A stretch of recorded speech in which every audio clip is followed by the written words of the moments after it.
Leader है, आज नहीं तो कल, परसों नहीं तो नरसों, अगले जुम्मे को, अगले साल को आना ही होना ही है। ब्राह्मणों को पता है।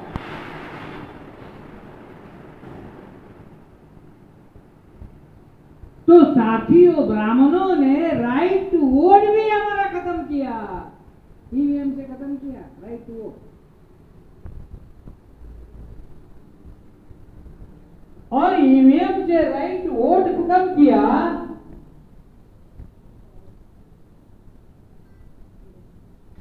राइट टू वोट खत्म करने के बाद शासन करती जमात टू एबॉलिश द अनटचेबिलिटी, अस्पृश्यता को खत्म कैसे करना है, ये बहुत बड़ी समस्या बाबा साहब को।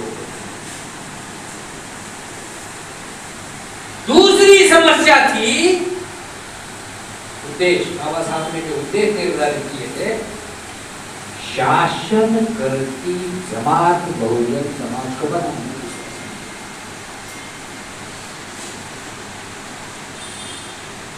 तीसरा उद्देश्य बाबा साहब के सामने था कि इस देश में न्याय नहीं है। क्यों नहीं है?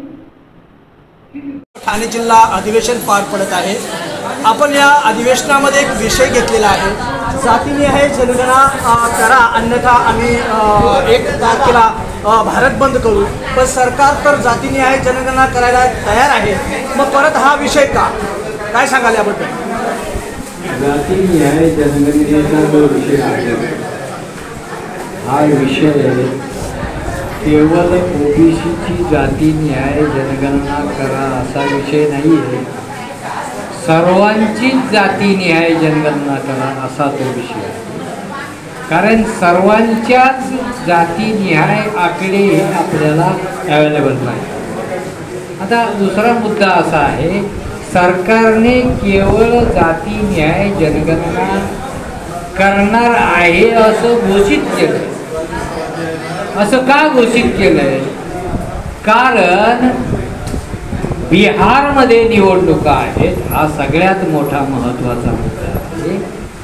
बिहारमध्ये ओबीसीची मतं, ब्राह्मणांच्या ज्या पार्ट्या आहेत त्यांना ओबीसीची मतं पाहिजेत, आणि त्यासाठी ओबीसी आजपर्यंत निस्ता जनगणना करू तरी ओबीसी खुश होतोय,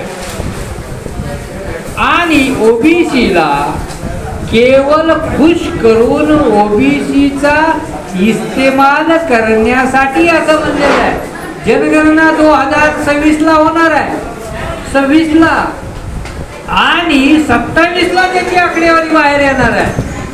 सर, जाता जाता तुम्ही या अधिवेशनामधून आपल्या कार्यकर्त्यांना काय संदेश द्याल?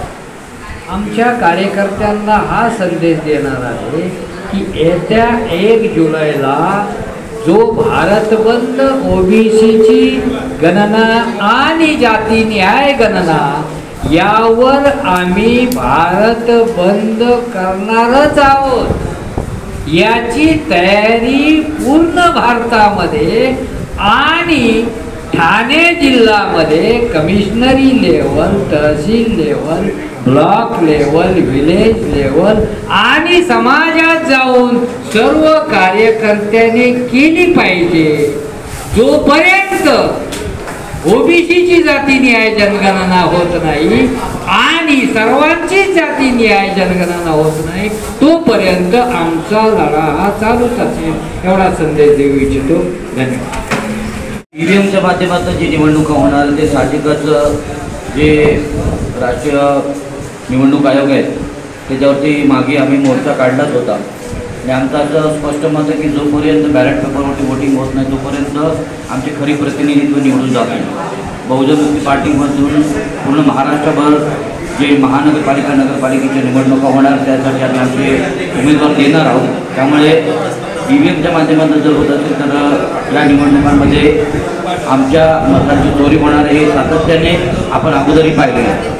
म्हणून ईव्हीएमच्या ऐवजी बॅलेट पेपरवरती निवडणूक जर झाल्या तर या भारतामध्ये, या महाराष्ट्रामध्ये खरे प्रतिनिधित्व निवडून येतील याची आम्हाला खात्री आहे। त्यासाठी 1 जुलै रोजी जे काही भारत बंदसाठी माननीय वामन मेश्राम साहेब जे राष्ट्रीय अध्यक्ष भारत मुक्ती मोर्चाचे त्यांनी जे आवाहन केलेले आहे त्याच्यामध्ये बहुजन मुक्ती पार्टी मोठ्या ताकदीने उतरणार आहे आणि पूर्ण वॉर्ड स्तरावरती, शहर स्तरावरती, लोकसभा, विधानसभा स्तरावरती मोठ्या ताकदीने मैदानात उतरून भारत बंद करणार आहे.